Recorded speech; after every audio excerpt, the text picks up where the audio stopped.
ಹೆಂಗಿಲ್ಲ ಅದೇ ಹೇಳ ಒಂದೇ ಮಾಡಿದ್ಯಾ ಏನ್ ಮಾಡಿದ್ನಪ್ಪ ಒಳ್ಳೆ ದುಡ್ಡು ಮಾಡ್ಬೋದು ಡೈರೆಕ್ಷನ್ ಮಾಡು ಒಂದೇ ಮಾಡ್ದೆ ಸೀನ್ಸ್ ಅವ್ರಿಗೆ ಕೊಟ್ಟೆ ಆರ್ಕೆಸ್ಟ್ರಾದವ್ರಿಗೂ ಕೊಟ್ಟೆ ವಿಡಿಯೋದವ್ರಿಗೂ ಕೊಟ್ಟೆ ಲೇಡೀಸ್ಗೂ ಕೊಟ್ಟೆ ಜೋಬಳ ಕೈ ಹಾಕಿದ್ರೆ ದುಡ್ಡೇ ಸಿಗ್ಲಿಲ್ಲ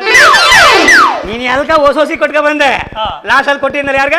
ಲೇಡೀಸ್ಗೆ ಅವ್ರಿಗೆ ಏನೇಳು ಕೊಟ್ರೆ ಹಂಗೆ ಆಗುದು ಬೆಳಗನ ಸಾಕಾಯ್ತಾರೆ ಅಂತ ಕೊಟ್ಟೆ ಕಣೋ ಮತ್ ನೀನು ಉಳಿಸ್ಕೊ ದುಡ್ಡೆಲ್ಲ ಅವ್ರು ಕೊಟ್ಟಿಲ್ಲ ಹೋಲಿ ಬಿಟ್ಟಾಕೋ ಸರಿ ವಿಡಿಯೋ ಮಾಡಿ ಯೂಟ್ಯೂಬ್ಗೆ ಹಾಕು ಏನೋ ದುಡ್ಡು ಹಿಂಗ್ ಹಿಂಗ್ ಹಿಂಗ್ ಅದ್ರಲ್ಲಿ ಬರೋ ದುಡ್ಡು ಇಲ್ಲಿ ಕುತ್ಕ ವಿಡಿಯೋ ಮಾಡ್ತಾವನಲ್ಲ ಅವನಿಗೆ ಸಾಲ್ತಾ ಇಲ್ಲ ಅದ್ರಲ್ಲೂ ಹಾಳಾಗೋದೆ ಮತ್ತೆ ಕಿರಣ ಏನ್ ಸಹ ನೀವೆಲ್ಲ ಮಸ್ತ ನಾಟಕ ಆಡಿಸಿ ಅವ್ನು ಯೂಟ್ಯೂಬ್ ಹಾಕ್ಬಿಡ್ತೀರಿ ಅವ್ನು ಲಕ್ಷ ಎಣಿಸ್ಕೊಂಡು ಹಟ್ಟಿಲ್ಲ ಕುಂತ ಹಂಗ ಹೇಳಕನ ಹಾಳಾದದ್ದು ನಿಮ್ ಜೊತೆ ಹಂಗಂತಾನೆ ನಾಟಕ ಮುಗಿದ್ಮೇಲೆ ಅಣ್ಣ ಪೇಮೆಂಟು ಅಣ್ಣ